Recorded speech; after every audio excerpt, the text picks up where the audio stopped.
20 साल बाद एक साथ नजर आए ठाकरे ब्रदर्स राज ठाकरे और उद्धव ठाकरे। साथ आए तो कई समीकरण भी बनते नजर आए। बहुत से लोगों ने कयास लगाए कि अब उद्धव और राज के साथ एकनाथ शिंदे भी अगर नजर आए तो हैरान मत होइएगा। और कुछ ऐसी ही स्थिति भारतीय जनता पार्टी एकनाथ शिंदे के सामने बनाई दे रही है, क्योंकि हाल ही में कुछ ऐसे कड़े फैसले लिए गए कि फंड आवंटन को लेकर अब मुख्यमंत्री से परमिशन लेनी जरूरी होगी। कई मामलों में मुख्यमंत्री से परमिशन लेनी जरूरी होगी।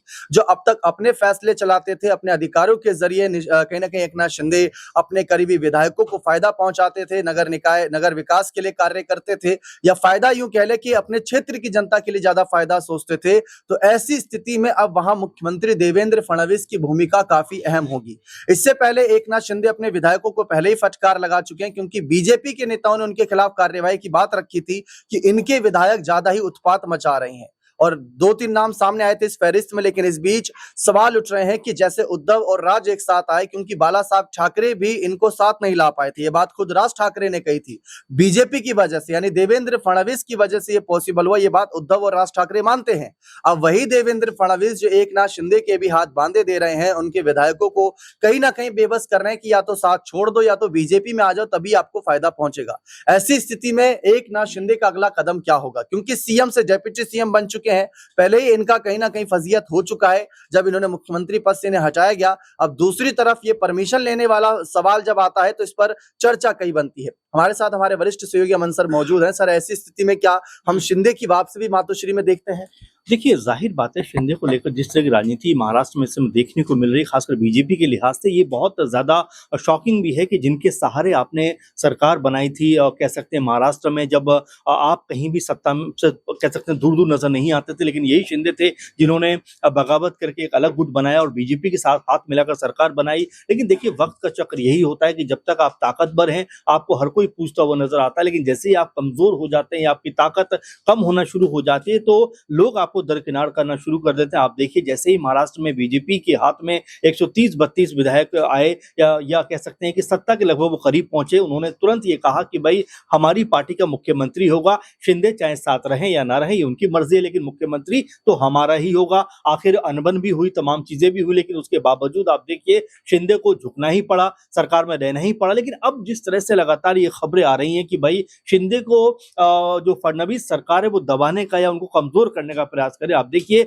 शिंदे के ऊपर एक तरीके का प्रतिबंध लगाया जा रहा है कि भाई आप कोई भी फंड रिलीज नहीं करेंगे, किसी भी योजना के लिए, कोई भी काम के लिए अगर आप पैसा कोई भी आप देना चाहते हैं तो पहले मुख्यमंत्री की परमिशन लेनी पड़ेगी। जरा सोचिए, जो व्यक्ति मुख्यमंत्री रह चुका है अब उसको परमिशन लेनी पड़ेगी किसी भी खर्च के लिए, तो जाहिर बात है शिंदे को भी समझ में आ रहा है कि उनकी जो ताकत है उसको लगातार कमजोर किया जा रहा है। इससे पहले आपने देखा 2-3 उनके विधायक जिस तरह से उनकी वीडियो को उछाला गया, चाहे वो कह सकते हैं कि संजय सिरसाट हो या संजय गायकवाड़ हो, ये तमाम ऐसे नाम हैं जिनके वीडियो को खूब जो है प्रचार प्रसार किया गया ताकि कहीं ना कहीं शिंदे गुट की छवि खराब होती हुई नजर आए। अब आप जरा देखिए यहाँ पर जिस तरह से 20 साल के बाद उद्धव ठाकरे और राज ठाकरे का मिलन हुआ है और ऐसा लगता है कि दोनों भाई मिलकर महाराष्ट्र में एक बार फिर अपनी पार्टी को मजबूत कर सकते हैं। लेकिन यहाँ बड़ा सवाल ये उठता है कि जिस तरह से बीजेपी लगातार दरकिनार कर रही है शिंदे को, तो क्या शिंदे भी अब उद्धव और राज से हाथ मिला सकते हैं? और अगर ऐसा होता है तो आप माने कि शिवसेना जो है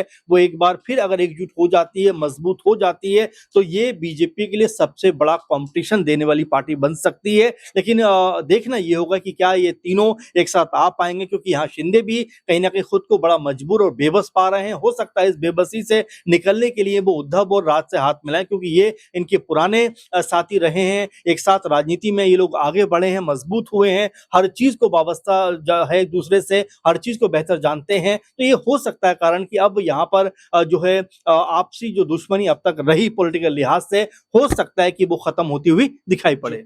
राज ठाकरे की बात करें, भले ही महाराष्ट्र में उनका एक भी विधायक ना हो, वोट परसेंटेज ज्यादा ना हो, लेकिन फडणवीस से लेकर एकनाथ शिंदे जैसे बड़े नेता राज ठाकरे को काफी मानते जानते हैं, उनके फैसलों को मानते जानते हैं। ऐसी स्थिति में राज ठाकरे की भूमिका काफी अहम हो सकती है, क्योंकि बाला साहब ठाकरे की शिवसेना, जहां बाला साहब ठाकरे ने खुद उद्धव ठाकरे को अपनी पार्टी का अध्यक्ष चुना था, लेकिन बाद में शिंदे ने जो बगावत करी, जो खेला करा, जो विचारधारा बदल दी थी, उस पर एकनाथ शिंदे काफी नाराज हुए थे। लेकिन अगर उसी विचारधारा पर उद्धव वापस आ जाते हैं तो हो सकता है कि राज ठाकरे शिंदे को वापस लाने में बड़ी भूमिका अदा करें। देखते हैं आगे क्या माहौल बनता है। बने रहें चैनल के साथ। बहुत बहुत शुक्रिया।